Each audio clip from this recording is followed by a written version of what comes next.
Hello, ನಾನು ನಿಮ್ಮ Bhavya. Welcome back to my YouTube channel. ಇನ್ನಿದು ಗುರುವಾರ ವ್ಲಾಗ್ ಆಗಿರುತ್ತೆ. ಇನ್ನು ಸಂಜೆಯಿಂದ ವ್ಲಾಗ್ ಸ್ಟಾರ್ಟ್ ಮಾಡ್ತಾ ಇದ್ದೀನಿ. ಹೇಳ್ತೀಯಾ? ಹಾಂ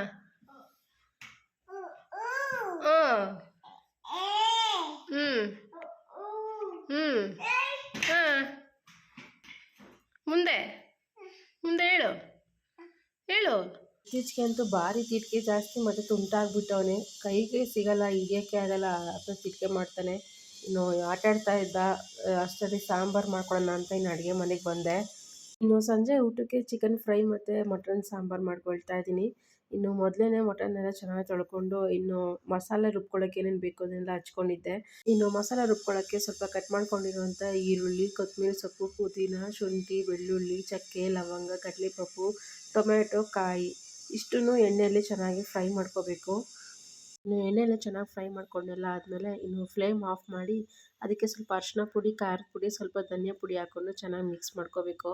ಇನ್ನು ಮಸಾಲೆ ಎಲ್ಲ ತಣ್ಣಗಾದ್ಮೇಲೆ ಮಿಕ್ಸಿಗೆ ಹಾಕ್ಕೊಂಡು ಒಂದು ಸ್ವಲ್ಪ ನೀರು ಹಾಕ್ಕೊಂಡು ಚೆನ್ನಾಗಿ ರುಬ್ಕೋಬೇಕು. ತುಂಬ ಟೇಸ್ಟಿಯಾಗಿರುತ್ತೆ. ಮಸಾಲೆ ಎಲ್ಲ ರುಬ್ಕೊಂಡೆ. ಇನ್ನು ರುಬ್ಕೊಂಡೆಲ್ಲ ಆದಮೇಲೆ ಇನ್ನು ಕುಕ್ಕರಲ್ಲಿ ಸ್ವಲ್ಪ ಎಣ್ಣೆ ಹಾಕ್ಕೊಂಡು ಅದಕ್ಕೆ ಕಟ್ ಮಾಡ್ಕೊಂಡಿರುವಂಥ ಈರುಳ್ಳಿ, ಜಜ್ಕೊಂಡಿರುವಂಥ ಬೆಳ್ಳುಳ್ಳಿ ಹಾಕ್ಕೊಂಡು ಫ್ರೈ ಮಾಡ್ಕೋಬೇಕು. ಈ ಥರ ಬೆಳ್ಳುಳ್ಳಿನ ಕ್ರಷ್ ಮಾಡ್ಕೊಂಡು ಹಾಕ್ಕೊಂಡ್ರೆ ಮಟನ್ ಸಾಂಬಾರು ಫ್ಲೇವರ್ ಸಖತ್ತಾಗಿರುತ್ತೆ. ನೀವು ಒಂದು ಸೈಡ್ ಟ್ರೈ ಮಾಡಿ. ಇನ್ನು ತೊಳೆದಿಟ್ಕೊಂಡಿರೋಂಥ ಮಟನ್ ಪೀಸಸ್ನೆಲ್ಲ ಹಾಕ್ಕೊಂಡು ಅದಕ್ಕೆ ರುಚಿಗೆ ಎಷ್ಟು ಬೇಕೋ ಅಷ್ಟು ಉಪ್ಪು ಹಾಕ್ಕೊಂಡು ಚೆನ್ನಾಗಿ ಫ್ರೈ ಮಾಡ್ಕೋಬೇಕು. ಇದು ಎಣ್ಣೆ ಬಿಡೋವರೆಗೂ ಹಾಗೆ ಚೆನ್ನಾಗಿ ಫ್ರೈ ಮಾಡ್ಕೋಬೇಕು. ಉಪ್ಪೆಲ್ಲ ಚೆನ್ನಾಗಿ ಇಟ್ಕೋಬೇಕು. ಅಲ್ಲಿವರೆಗೂ ಚೆನ್ನಾಗಿ ಫ್ರೈ ಮಾಡ್ಕೋಬೇಕು ಮಟನ್ನ. ಅದಾದಮೇಲೆ ಇದಕ್ಕೆ ನಾವು ರುಬ್ಕೊಂಡಿರುವಂಥ ಮಸಾಲೆನ ಹಾಕ್ಕೊಂಡು ಚೆನ್ನಾಗಿ ಫ್ರೈ ಮಾಡ್ಕೋಬೇಕು. ಜಾಸ್ತಿ ಏನು ಫ್ರೈ ಮಾಡ್ಕೊಳ್ಳೋಂಗಿಲ್ಲ, ಯಾಕಂದರೆ ಆಲ್ರೆಡಿ ನಾವು ಎಣ್ಣೆಯಲ್ಲಿ ಫ್ರೈ ಮಾಡ್ಕೊಂಡಿರೋದ್ರಿಂದ ಮಸಾಲೆನ ಒಂದು 5 ನಿಮಿಷ ಫ್ರೈ ಮಾಡಿಕೊಂಡ್ರೆ ಸಾಕು, ತುಂಬ ಬೇಗನೆ ಆಗುತ್ತೆ. ಇನ್ನು ಇದಕ್ಕೆ ನಾವು ಮಿಕ್ಸಿಲಿ ತೊಳೆದಿಟ್ಕೊಂಡಿರುವಂಥ ನೀರನ್ನ ಹಾಕ್ಕೊಂಡು ಚೆನ್ನಾಗಿ ಕುದಿಸ್ಕೋಬೇಕು.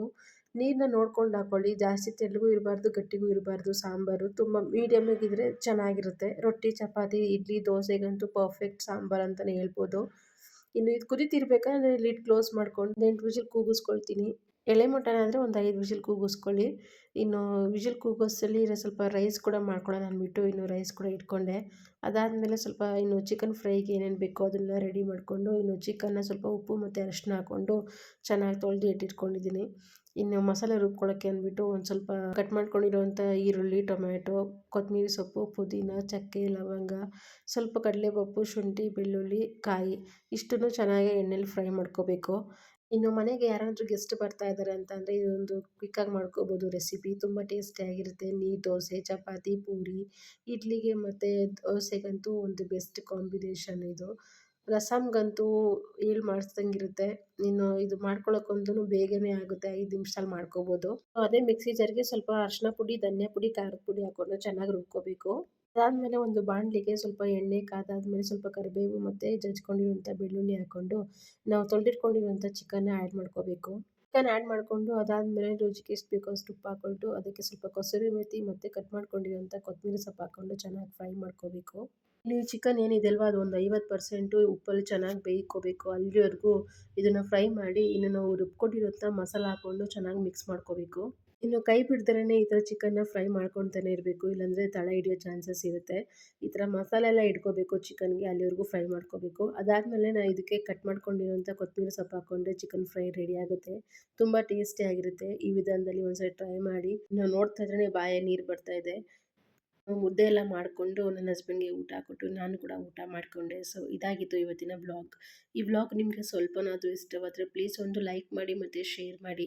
ಸಬ್ಸ್ಕ್ರೈಬ್ ಆಗೋದು ಮಾತ್ರ ಮರಿಬೇಡಿ. ಇನ್ನು ನೆಕ್ಸ್ಟ್ ವಿಡಿಯೋದಲ್ಲಿ ಸಿಗೋಣ. Thank you all.